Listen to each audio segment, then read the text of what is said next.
Game week 1 means we have depth chart for the 2023 season. We'll talk about some of our biggest takeaways and a surprise starter at running back on today's episode of Locked On Sooners.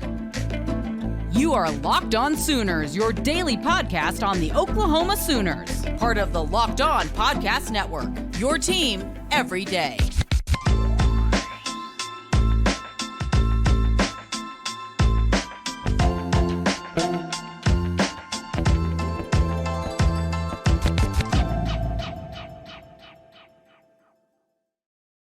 What's up, Sooner Nation? Thank you for joining us for today's episode of Locked On Sooners. Today's episode is brought to you by Gametime.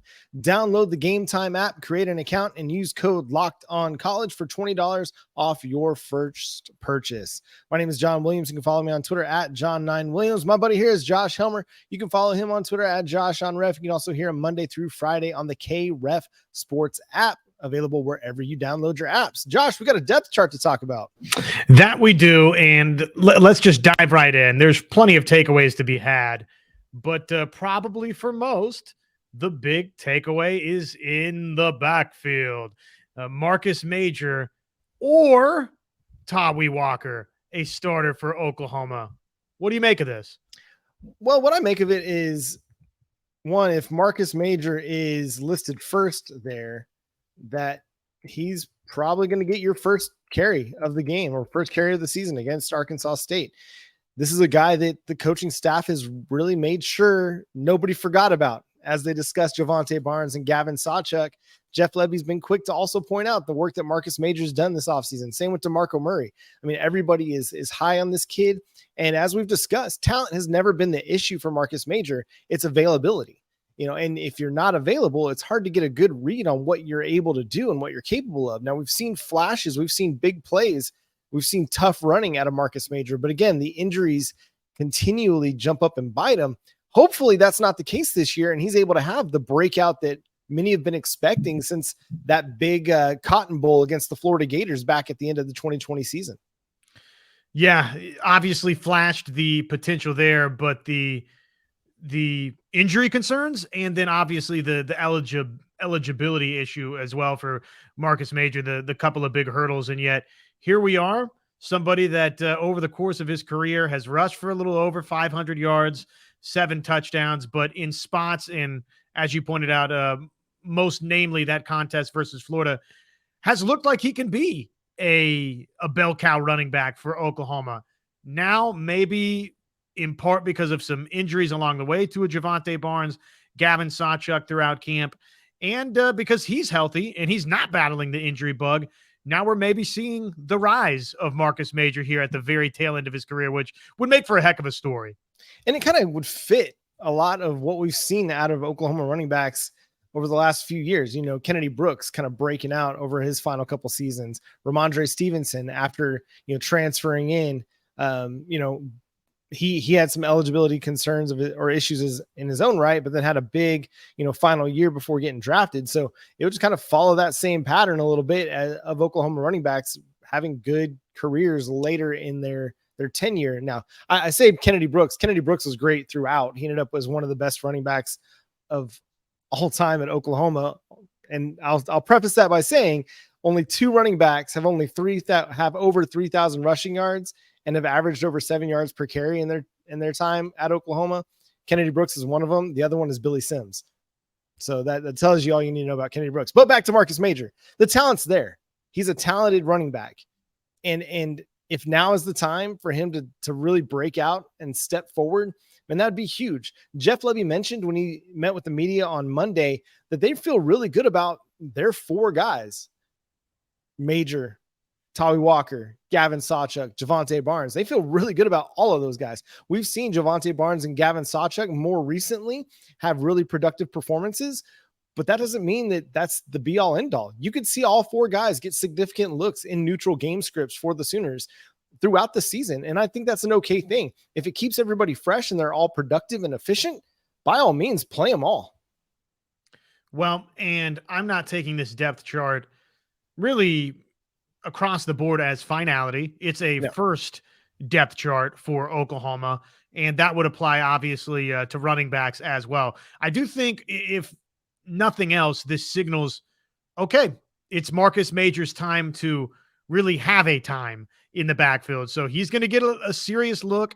Tawi Walker as well. And we'll see if one of those two guys can, versus Arkansas State, versus SMU, versus Tulsa, if they're just too productive to take off the field, right? Because that's kind of what happened with Kennedy Brooks and Eric Gray in succession here these last couple of seasons, where it looked like maybe you had a legitimate running back competition, or you were going to be splitting a bunch of carries. And hey, Javante Barnes still got his last season for Oklahoma, but it was the Eric Gray show for the most part, because Eric Gray was Oklahoma's best running back. And so if nothing else, Marcus Major, to me, John, he's first in line to have that opportunity in 2023.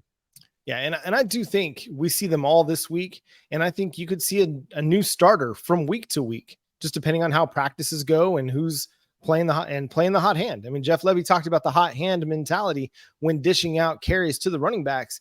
Who's showing up and who's playing productive football in game? That'll determine how they utilize and deploy those guys. So it'll be fascinating to see. But again, shout out to Marcus Major. I mean, he continues to battle, and he continues to persevere through all of the injuries, the setbacks, all of that stuff to find an opportunity. And I think some of this is rewarding the effort, rewarding the resiliency, rewarding the stick-to-itiveness of a guy like Marcus Major. I mean, this coaching staff, they're not just about the physical traits, the things that show up on tape. They're also about the intangible things too. They want to see guys show that resiliency, that ability to bounce back, take care of all their business off of the field. They're going to reward that kind of stuff on a depth chart as well. I think this is a sign that they're very, very pleased with the work that Marcus Major has done all off season. Even if he's not necessarily their best running back on the roster, they're going to say, hey, listen, it's the same thing we discussed with Gavin Freeman. When we talk about Gavin Freeman, right? He works harder than everybody. He wins everything. You reward that. And I think this is part of what the coaching staff is doing with Marcus Major, is rewarding all of the effort. And he's a talented running back in his own right. We're going to have a few more depth chart takeaways coming up. We're going to talk about some of the position battles that look like they've been decided on the depth chart. We'll do that after we talk to you about our friends over at Gametime. If you're looking for tickets for this Saturday, there are plenty of great seats available there at Gaylord Family Oklahoma Memorial Stadium for 11 o'clock matchup against Arkansas State. Go to Gametime. Download the app. Use promo code LOCKEDONCollege. You can get $20 off your first purchase at Gametime. I mean, some of the tickets that are going to be available for this Saturday are under $20. So you might be able to get your tickets very cheap, after fees and all that. So go to Gametime. I mean, it's great because I love the Gametime app, because you can see exactly what your view is from your seat on the Gametime app. It doesn't just show you where your seat is, it shows you what you're going to be looking at as you sit in your seat. And that's a beautiful feature on an app where sometimes it's stressful and hard to decide, okay, where do I want to sit? Do I want to sit, corner end zone? Do I want to sit, midfield? Do I want to sit all the way in the end zone? Do I want to sit in the upper deck?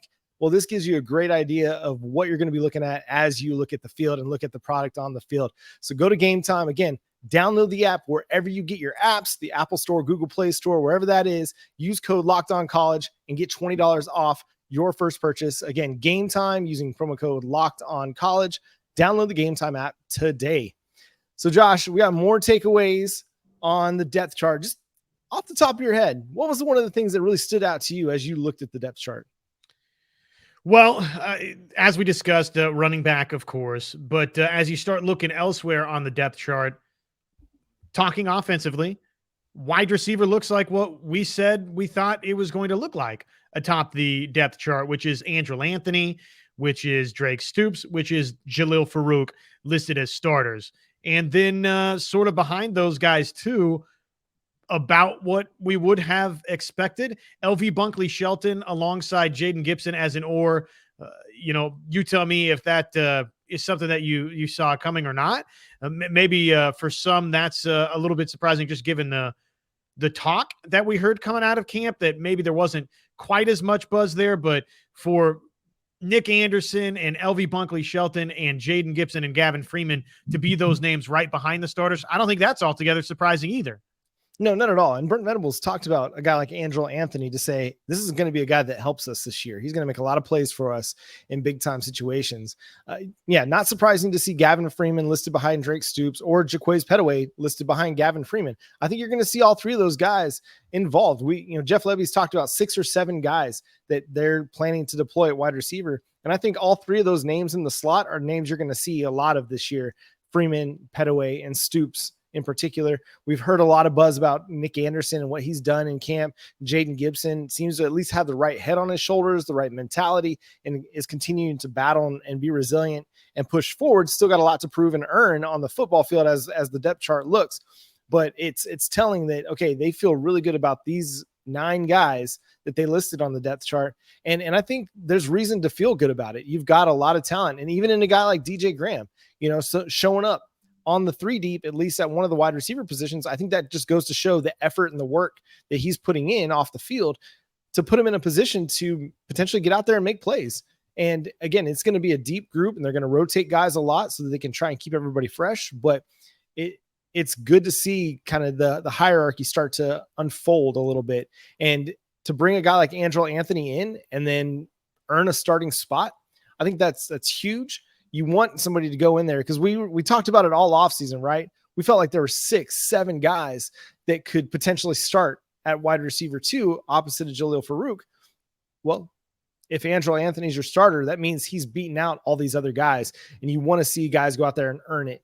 But the depth absolutely is much, much better. For me, I mean, another place where I really, really love the depth and you love what you're looking at, it's along the defensive line. I mean, defensive tackle, it just looks stout. It looks bigger. Travis Davidson of the JP and Trav show and of KREF sports fame as well pointed out like the differences between the 2021 defensive tackle group that were all under 290 pounds and the 2023 defensive tackle group, where you at least have 2 guys over 300 pounds on your defensive line in Dejon Terry and Isaiah Coe, especially at that nose tackle spot. That's so big, man. No pun intended, or pun intended. It's huge. You got to have dudes that can just stay straight up, eat up space.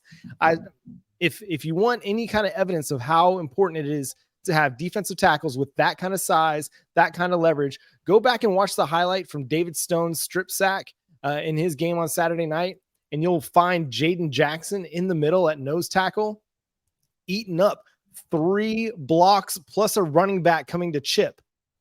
That's what a sizable difference maker at nose tackle can do for you. And I mean, Isaiah Coe flashed it at different times last year in a rotational spot. Now a potential starter with a guy like Dejon Terry, you got 2 dudes over 310 pounds that are going to be taking up space and requiring more than just one blocker to open things up for Rondo Bothroyd, for Ethan Downs, for Reggie Grimes, for R. Mason Thomas, for all those dudes that are going to be playing edge. It's going to make their job so much easier because then you're just dealing with the tackle and maybe a running back that's going to help out. Maybe not. Maybe that running back has to stay in the middle of the pocket to help prevent your 310, 320 pound nose tackle from just pushing the pocket back. Your man, Ashton Sanders, by the way, not too far off. Friend of the show, Ashton Sanders on the depth chart. That's right. He's in there at nose tackle, listed as an or with Kelvin Gilliam. Yeah, the size, obviously, you talked about the number of bodies that are listed on the interior. There's 9 bodies right there, and I believe there's 8 bodies outside for Oklahoma at defensive end. So 17 names to keep track of inside, and that's just what's listed on this initial depth chart. There's actually other names probably we could even toss into that mix. So they've got more bodies at their disposal than they've had than they had a year ago. One of those names, of course, Lacey, we're waiting to get healthy, and that'll happen in due time. But you've got more depth, you've got size, you've got legitimate girth in both Coe and Terry. Laulu, I mean, he's not far off. In terms of that, Jordan Kelly is just a shade under 300 pounds. So yeah, they've added some serious size there. The other defensive storylines, I mean, the 2 obvious ones, okay? Cheetah went the direction that Teddy Lehman was telling all of us, hey, this thing's going. Justin Harrington is indeed your starting Cheetah. Brent Venables had a lot of nice things to say about Justin Harrington at the Rudy show, just that he's just playing fast, man. He just has been there working the Cheetah for over a year now. and the light bulb has clicked on. I don't think that this is a RIP situation for Dasan McCullough's 2023 season, whether it's at Cheetah, whether occasionally he mixes at one of the other backers, or that, pass rushing situations, you bring him in maybe as just a get to the passer specialist. I think McCullough will be involved there. But right now, it's Justin Harrington that's starting at Cheetah. And then the other big one would be, of course, opposite Woody Washington at cornerback. And that, my friend, is indeed another name you've been singing the praises of, Gentry Williams. Yeah, and this was kind of the expectation is after last season with CJ Colton, graduating and Jaden Davis off to Miami and a number of other players leaving in the transfer portal at cornerback, your hope and your expectation was a guy like Gentry Williams, who was a 4-star corner coming out of high school, the number 1 player in the state of Oklahoma in his recruiting class. You'd expect him to take that starting job opposite of Woody Washington, and he's done nothing but earn it. Aside from the fainting spell that he suffered in spring ball, he's battled back, and he looks to be a guy that's going to be a big time difference maker for the Sooners this year. And you have to have it. You've got to have a guy like him, because like we talk about with Savion Byrd at guard, that brings a tenacity and an edge and an aggressiveness to your offensive line. You got to have some of those guys in your defensive backfield too. And I believe Gentry Williams plays with that sort of an edge that you love at cornerback, somebody who's tenacious and feisty and, going to play with a little bit of swagger almost. And you kind of want that at cornerback. When you're out there on an island, you want to have a guy that, one, has the athletic ability, has the speed, has all the tools, but also has the right mentality that says, hey, I'm not going to get beat. You're not going to beat me. And you might beat me once, but you're not going to beat me again. And if that ball's in the air, I'm going after it and I'm going to go get it. And I believe that's the kind of mentality that Gentry Williams plays with. So again, there are going to be guys that are going to play as well. Josiah Wagner's, created a lot of buzz since showing up in the spring. Makari Vickers, Jacoby Johnson, Kendall Dolby, a lot of those guys are going to get playing time, but you want Gentry Williams to solidify himself as that corner opposite of Woody Washington, because going into next year, you're going to have another position battle at cornerback to replace Woody Washington. So it's great to see Gentry Williams really showing up right there. Linebacker depth is also really, really nice to see. I feel like just like with Gentry Williams, Jaren Kanak, you needed to see him step up and take that job at middle linebacker. You had Danny Stutzman coming back. You had Justin Harrington at Cheetah or Dasan McCullough at Cheetah. But that Mike linebacker spot was a place where we had a little bit of a question. They brought in Connor Neer late to add to the Mike competition. Well, it looks like Jaren Kanak has earned the right to start at middle linebacker. Yeah, and that was sort of a sneaky competition, even when you think about names like Kobe McKenzie, or if Phil Picciotti came in and just set things on fire. Because of the potential that the flashes we saw last season from Kanak, you would have thought, right, that he was going to be a starting linebacker for Oklahoma. So just to see it confirmed is definitely one of the takeaways here for me is, okay, now it's go time for somebody that Oklahoma fans are very, very excited about. Would have been a surprise if it went a different direction. But again, I think for Oklahoma fans, it's just nice to see that confirmed in the way of the depth chart. Going back to the defensive line real quick, Ethan Downs or Trace Ford. Not that that's surprising, but just kind of reconfirms that, yeah, Trace Ford is going to be a serious factor here. And then on the other end of that equation, it confirms something else too. Rondo Bothroyd, there's no or next to that name for Oklahoma, John.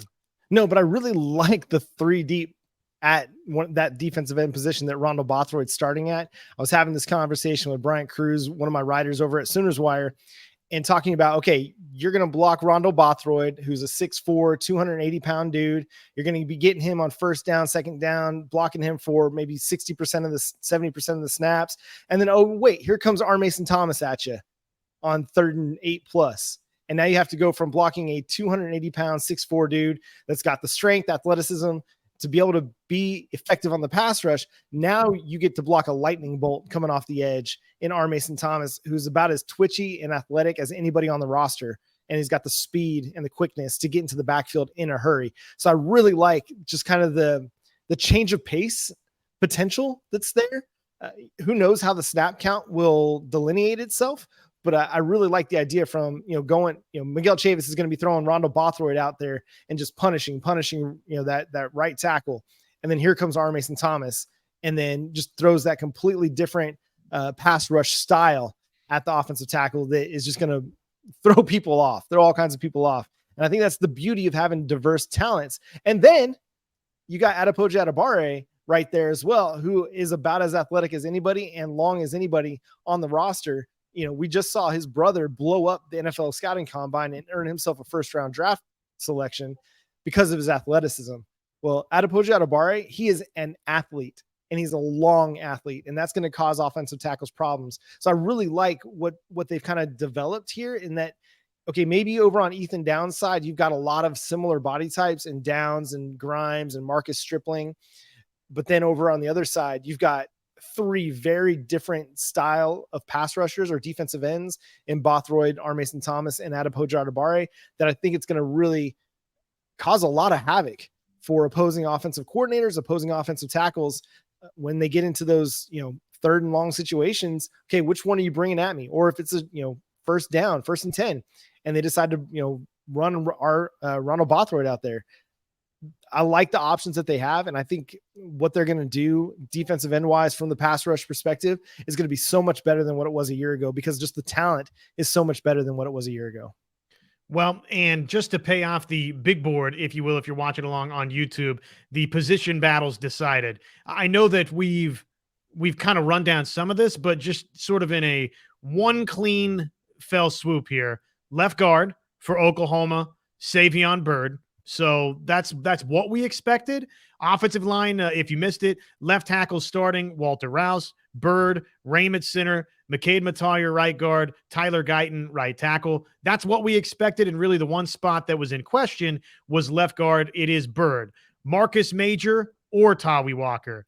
Then you get down to Javante Barnes or Gavin Sawchuk. So that would, I think, be the other big ones. And then obviously just wide receiver, which we've talked about how that's shaken out. Maybe still some defensive position battles on the interior for Oklahoma. Well, I think what's notable on that is Jonah Laula, being listed as a starter with Jordan Kelly, a dude who moved from defensive end to defensive tackle this offseason, added some weight, and someone that the coaches really like because of his kind of persistence in his play. He doesn't give up on a play. He plays to the whistle. He plays hard. He plays fast. He's a quick guy on the inside. And I think that quickness and that strength and size is going to be kind of a lot for most guards to deal with at the NCAA level. So it's going to be really fascinating to watch. But I do think with those top four guys at defensive tackle, Laula and Kelly at the defensive tackle, or the three technique, the guy that lines up between the guard and the tackle, or with the nose tackle position, the guys that are lining up over the center or between the center and the guard. I think you've got a really nice group of options that are plus options and dudes that can stop the run and rush the passer with equal effectiveness. I think some of what we saw at the end of the Alex Grinch tenure was guys like Neville Gallimore, Jalen Redmond, Perrion Winfrey. They were pretty good at getting to the passer. They could rush the passer pretty well. But as far as, good run stuffers, it was a little bit lacking, and that's kind of come to fruition. But as you've developed Isaiah Coe and Jordan Kelly and added Jonah Laula and Dejon Terry to the mix at defensive tackle, it improves your run defense a whole lot more. Josh, any final takeaways that you have from the depth chart before we get out of here today?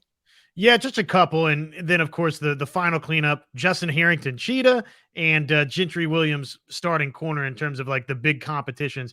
Other things that I did notice at tight end, no Llewellyn, no Helms listed on the depth chart. So that, again, just speaks to those guys have been dinged up. We keep hearing that they're coming back, they're getting healthy, and then it's like a setback here or a setback there. So Stogner 1, Blake Smith 2, Josh Fanuel 3, or Cade McIntyre.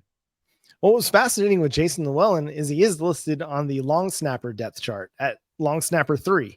So I'm not sure exactly where he's at, but again, a dude that struggled with injuries during spring and fall, started to look like he's working his way back. We'll see how this all continues. He could end up getting significant playing time this year. It's just where things sit right now as you enter Arkansas State. So yeah, tight end is going to be interesting.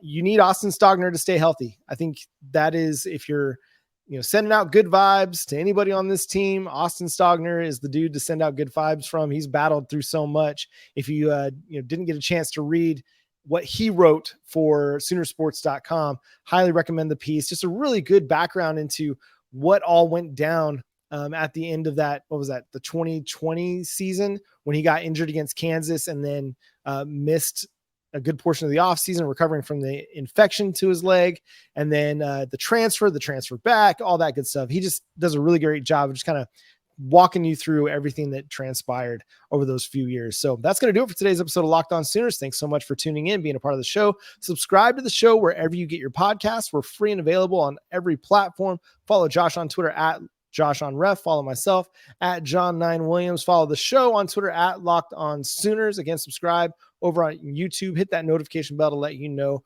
when new episodes drop. We'll be back for more Oklahoma Sooners coverage all week long, getting you ready for Arkansas State at 11 a.m. on Saturday. He's Josh Helmer. I'm John Williams. We'll talk to you next time. Boomer Sooners.